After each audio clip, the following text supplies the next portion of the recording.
Welcome to కథా కోకిల YouTube channel. Jeffrey arch రచించిన కూ రెండో భాగానికి స్వాగతం. లంచ్లో పక్కన కూర్చున్నటువంటి రాడ్రిక్స్ని చూసి మొహం తిప్పుకున్నాడు ఎడ్వర్డ్. ఆ రాత్రి కూడా అంతే. ఇద్దరు కామన్ హాల్లో పక్కపక్క కుర్చీలో కూర్చోవాల్సి వచ్చింది. కానీ రాడ్రిక్స్ తన చేతిలో ఉన్న వైన్ బాటిల్ని చూపించి, హోటల్లో ఎక్కడ వైన్ లేదు, మనం షేర్ చేసుకుందామా అని అన్నాడు. మొదటిసారి చిరునవ్వు నవ్వాడు ఎడ్వర్డ్. ఇద్దరు మాటల్లో పడ్డారు. పోర్టు ప్రాజెక్టు గురించి అడిగాడు ఎడ్వర్డ్. లంచం, లేబర్ పాలసీ, ఈ కారణాల వల్ల తాను పోర్టు ప్రాజెక్టు వద్దనుకుంటున్నట్టు చెప్పాడు రాడ్రిక్స్. ఇద్దరు వ్యాపారం సంబంధించిన మాటల్లో మునిగిపోయారు. రాడ్రిక్స్ మాటలకి పెద్దగా నవ్వాడు ఎడ్వర్డ్. దూరం నుంచి చూస్తున్న ఎడ్వర్డ్ టీంకి ఇది ఆశ్చర్యం అనిపించింది. ఇద్దరు ప్రత్యర్థులు పక్కపక్కనే కూర్చోవటం కాకుండా మాట్లాడుకోవటం, నవ్వుకోవటం కూడానా అని. మన్నాడు కూడా వీళ్ళకి శుభవార్త లేదు. పాత ప్రభుత్వం మరలా అధికారానికి వచ్చింది, కానీ ప్రెసిడెంట్ కల్నల్ మొహమ్మద్ హత్య చేయబట్టం వల్ల కొత్త ప్రెసిడెంట్ ఎన్నిక కాలేదు. కాబట్టి విమానాశ్రయాలు తెరవరు, కానీ ఫోన్లు, ఫ్యాక్సులు వాడుకోవచ్చు అని.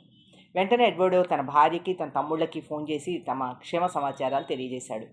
రాడ్రిక్స్ని కూడా తన రూమ్కి రమ్మని ఆహ్వానించాడు. ఇద్దరు కార్డ్స్ మొదలైన గేమ్స్ అంతా ఆడారు. రాడ్రిక్స్ గెలుస్తున్నాడు. ఇద్దరి మధ్య నవ్వులు, సాన్నిహిత్యం పెరిగాయి. ఇంతలో బ్రెజిల్ నుంచి తమ్ముడి నుంచి ఫ్యాక్స్ వచ్చింది ఎడ్వర్డోకి.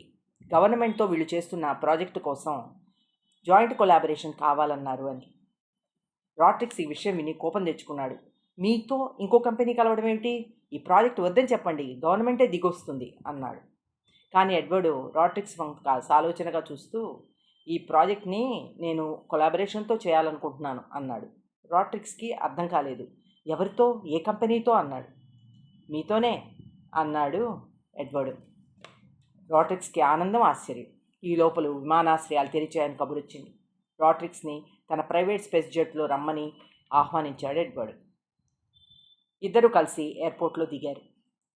బెంజ్ డ్రైవర్, మీకు మంచి డీల్ కుదిరిందని మా దేశంలో ఆశిస్తాను అని విషయగా అవును అని తలాడించాడు ఎడ్వర్డ్ తన కొత్త నేస్తం రాడ్రిక్స్ చేయి పట్టుకొని తన స్పేస్ జెట్ వైపు వెళ్తూ.